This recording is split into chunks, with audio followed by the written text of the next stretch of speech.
Senator Anavitarte, thank you so much for being here with us. We truly appreciate it. Definitely. So you are entering the session with a new role, following in the footsteps of Mr. Gooch. How does it feel, and what is your priority now as the leader of the Georgia Senate? Obviously, your colleagues thought that you would be the best person for the job because they put you in this position, but heading into session, what are your top priorities? So, I mean, for me, I'm, first grateful to our team for giving me this opportunity. I mean, we've been doing this now for about 7 or 8 months. I think my priority is always to help the citizens and listen to the citizens of Georgia. I live in West Georgia, so I'm in a very diverse part of the state, suburbs, a little bit of urban life, rural, farmers, ag. So it's one of the most diverse districts in the state. And right now, it's always the economy. Even before this year, I think under Governor Kemp's leadership, our leadership team in the Georgia Senate, we've put money back into people's pockets. We've helped teachers. We've made schools safer. But then we've also taken on some issues that, I think Republicans are really concerned about in terms of, society and security and things in neighborhoods, cracking down on gangs and doing a lot of other things.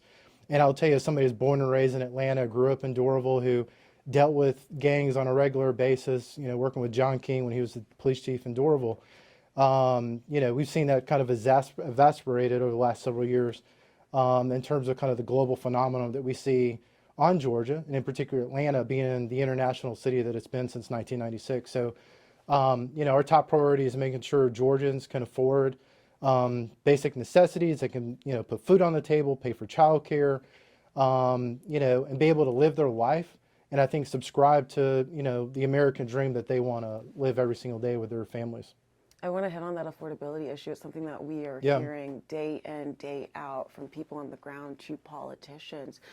One question that comes to mind is that for the last couple of years, Georgia has had a surplus in the budget, correct? Yet there are some hospitals and schools still on the brink of closure or have closed. Right. Do you see a pathway forward this session of potentially taking some of that surplus funds to use towards those schools, hospitals, or just affordability in general? Yeah, I think in the big picture, one of the dynamics we've seen in Georgia over the last, probably 5 to 10 years is, when it comes to schools and whatnot, in terms of affordability and taxes, we need the local governments to do their job. I think we've seen a lot of priorities and policy issues come and rise to the state level, but that's because local boards of education, cities and counties in different parts of the state, they're not lowering taxes, while at the same time making sure money goes back into the classroom. I'm a former school board member. I've lived it. I've done it. And so I think a lot of those dynamics we're seeing, that's one part of it. I think in terms of the surplus, I think under Governor Kemp's leadership, it's been very significant that we've put away, even going back to Governor Perdue and Deal, the amount of money that we have over the last, 10 to 15 years. I think Georgia has continued to be the beacon of the American economy. And I think we've always been the leader. We're going to continue to be the leader. I know, people talk about Georgia, Florida, Texas as always being the kind of the juggernauts of, growth, even North Carolina and Tennessee to an extent. But I think we're still in that same place. And I think we want to be mindful that if we're going to move things, out of surplus, like to give people income tax relief, like we proposed today, a single individual, seeing $50,000 of their income taxes eliminated, we're able to do those things that actually directly puts money back in the people's pockets. Not interested in expanding government, increasing government services, but I think there is a fine line in terms of how we make the proper investment while seeing our state continue to be that leader in America. So just to be clear, you do not see a path where surplus funds are going towards different government programs like hospitals and schools? I think it depends on what the program is. I don't think there's like a blank check or just copy and paste, equation in terms of how we do it. I think there are some problems we need to solve. I think there's some investments we can make into healthcare, and there's some more that I know we're always making into education. My wife's a teacher, so I live it every single day. But I think we got to be very, just mindful of, I think, how we're going about those decisions. This is not Washington, D.C.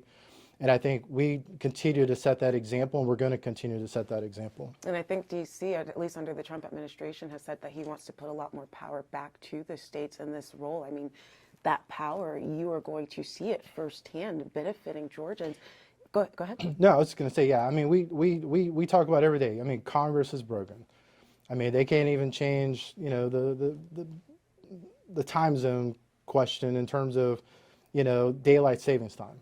So when you have those kind of basic things that they can't even get done, when we get to serious policy discussions about security and things kind of going on a global sense, I think it makes it tougher. I think here in Georgia, our legislature, you know, whether you're Republican or Democrat, we're able to talk, we're able to share ideas, just like we did a few minutes ago. We're able to have debate and then not get totally crazy. But I think there are significant differences in terms of kind of our vision of where we see Georgia going, and I think the minority party in that state. And you mentioned healthcare. I do want to bring that up because that's obviously been in the headlines in national politics in Washington and here in Georgia. Republicans and Democrats are concerned about the future of cost of healthcare. Where do you see that playing on the state level? Do you think the state might come in and potentially fund some of those healthcare cost concerns for Georgians? Yeah, I think, you know, in the big picture, I think most of kind of what we're seeing happening is this national, you know, policy conversation. I think Georgia is going to continue to, you know, and I'm not going to speak for the governor, but I think continue to go down this road to make sure that, you know, we're passing smart policy, we're being mindful of the money we're spending, but we're also demonstrating outcomes in terms of helping Georgia citizens. And I think the more we show innovation, whether it's in healthcare or in transportation to fix traffic or other issues across the state, I think those outcomes should really determine you know, how the money and how much money is being put back into different programs. I think if we can't show, you know, measurable outcomes, then we shouldn't spend the money. And I think that's the difference between Washington, D.C., where people like to talk, and in Georgia, like, we actually get things done. That's a big statement. You said they like to talk, but here in Georgia, we like to walk. That's right. We do. They should come down to Georgia and hang out with us every once in a while. Let me ask you this, just a follow-up on that healthcare question. Would you support or encourage your colleagues if pieces of legislation do come up when it comes to just affordability of healthcare? And this is not a red or blue issue, correct? This is just a human issue, people trying to pay for their healthcare costs. What does that look like to you? I mean, I think in the big picture, I mean, we're going to work with Chairman Ben Watson, the chair of our Health and Human Services Committee, and we're looking at affordability across the spectrum. So whether it's healthcare, whether it's, you know, the affordability of the day in the life of a teacher or a police officer, or somebody that maybe is in poverty that wants to get out of poverty, earn money, save money, put a roof over their head, and then contribute to the Georgia economy and grow their family. I mean, that's going to be our goal and have those conversations. So I think when we look at it, it's not just one issue. I think it's looking at everything so that, you know, like when you and I go home and we're looking at whatever tools we have to basically run our household with our kids and our grandkids or our nephews and nieces, you know, that's there. And that includes, you know, having safe communities. I think that's also having the conversation of us being more direct about even homelessness here in the city of Atlanta where we sit, which is a major issue. And I challenge my Georgia Tech alumni friend, Mayor Dickens, every day and other leaders around the state. You know, the capital city is the capital city. When people don't want to come to the capital city, it just doesn't send a message across our state. It sends a message across the country. And I think, you know, we need to do what we can, I think, to address those issues. And I believe, you know, being one of the only majority leaders in the last 40 or 50 years that's born and raised in Atlanta, you know, I have street cred to actually kind of talk about some of these issues just like I do in West Georgia. So I think as we look at the totality of the state, whether you're in urban Atlanta or you're in my district where it's suburban, rural, touching Alabama, a lot of the commonalities of these issues we really got to piece together and have conversations, whether it's water, whether it's traffic, whether it's crime. And right now, the number one issue is taxes and property taxes. Looking ahead to session, you will be the leader of the Senate Majority Leader, of course. Some voters in Georgia and just across the country have had grievances with politicians in general, saying what you just said about people in Washington. I've had grievances with politicians. I mean, totally. And so my question to you is, how do you all build that trust back with the voter in Georgia? And when this session is done and over, what you want, I imagine you want people to say, okay, they went in there, they did their job, they did what I wanted them, what I sent them up there, what I voted for them to do.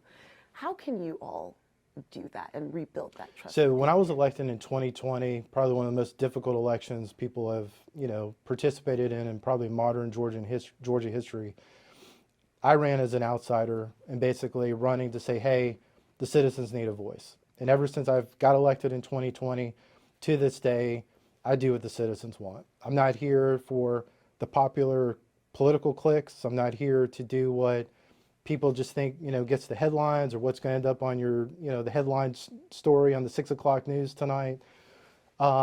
Georgians want their leaders to listen to them. That is number one. Politicians need to do a lot less talking. I think we need to go into this year, and as now, it's all on my shoulders, with our leadership team in the Senate, is to listen to what Georgians want. And how do we get there and take their ideas and basically put them into law? I've had high school students write bills for me because some of the best pieces of legislation I've gotten from people are the people who are literally living and breathing it in, K-12 classrooms. And they're going to have mine and your job one day to basically figure out how are we going to run this state. And so, it's not just, our parents and grandparents, the generation we're trying to protect and save and make affordable, but this next generation that's coming after us to basically help them, equip them to be successful. We don't want them in jail and in prison because they can't read. We don't want them to go in and find in gang activity because the dad and the mom is absent and they have nowhere else to go, kind of like some of my friends growing up in DeKalb County. So I think that is what we have to do in the expectation. And we can't also be afraid, for somebody like me who's born and raised in Atlanta, lives in West Georgia, who's Puerto Rican, to go into a neighborhood in South DeKalb and meet with some of my friends and have a conversation about what is important to you, even as a Republican. And so I think that's kind of where, our team is going to head. That's where our caucus is going to head as we look at the entire state. And I think as we solve problems, but I think the number one thing that, the elected leaders of the state can do is listen to the public. Final question for you. Will you commit to working across the aisle to get that passed? Yeah, I mean, one thing I've already done as majority leader, I've already had a conversation and sit down with Minority Leader Harold Jones. So we've already had one conversation. Harold will tell you, I'm sure, he's a good guy. There are a lot of things, we can have this kind of conversation, but when we get to the floor of the Senate, we're going to defend the values that I represent and he represents. And that's where, this battle is going to take place. I hope when we walk off the Senate, we can talk and have these conversations in a very civil way. But when we show up to committee meetings like we had earlier, and you got national Democrats basically, texting in talking points to basically say, hey, why middle-class Georgians shouldn't get, tax breaks, that becomes a problem. So we're going to fight for Georgia every inch of the way. But we are going to have conversation. We need to have civilized conversation, which that's why I'm here. Any message to the voters? Just get involved. Come to the Capitol, come hang out. I've never shied away from a conversation about issues, whether it's hard or whether it's messy, ugly, positive. I think that's our expectations to kind of lean in. I think a lot of politicians run for the hills when they see hard issues or have to take a hard vote, or I'm sure y'all's cameras can catch people when they're, walking away from their machine and don't want to vote. I'm going to vote. I'm going to show up, and, I'm not always going to get it right. I'm probably going to screw up at some point. I don't know everything. And that's why we need the voters to tell us and the citizens to tell us, what's going on in the neighborhoods and what's going on in the community. Senator Anavitarte, thank you so much for your time. We truly appreciate it, and congratulations on the new role. Thank you. We'll see you under the gold dome. Yep, let's go.